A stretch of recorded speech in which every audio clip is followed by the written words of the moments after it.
binuhusan ko ng asido mga boss. Ayan. Oh, linis yung loob niyan. Asido to mga boss na may tubig. Ayan. Ayan, kukulo yung binuhos ko sa lupa, oh. Di ba? Asido yan na may tubig. Tansyahan lang mga boss. Ginagawa ko kasi wala naman akong panukat. Ayan. Basta tawag dito, mga pinakamababa na yung 5 minutes. Para malinis lang yung loob talaga mismo ng mga tubo. Ayan, oh, sinusukan na nga niya. So 5 minutes. 5 minutes yung pinaka tawag dito. Hindi naman limit.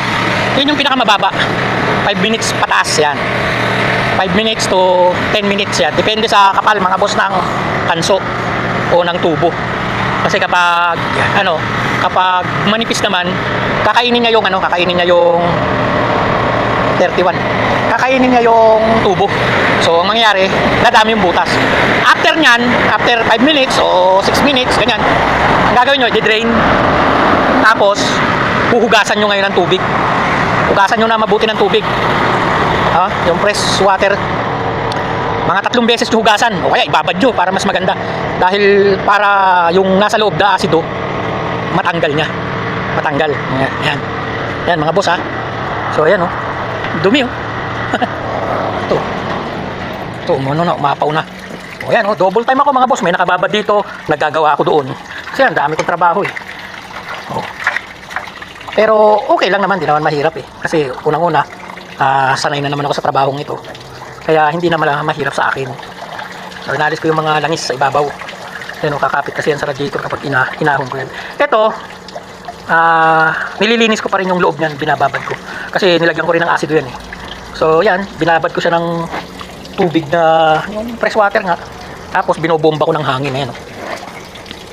Para siguradong mapalitan yung ayan.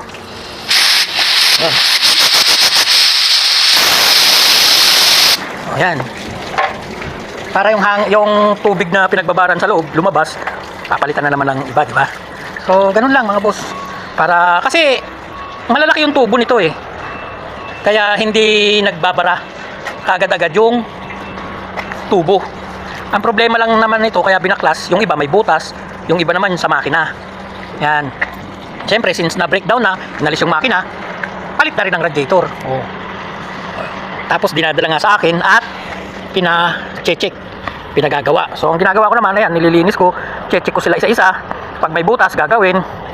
Kapag wala naman, linis lang, testing, ayan, saka repainting, ayan.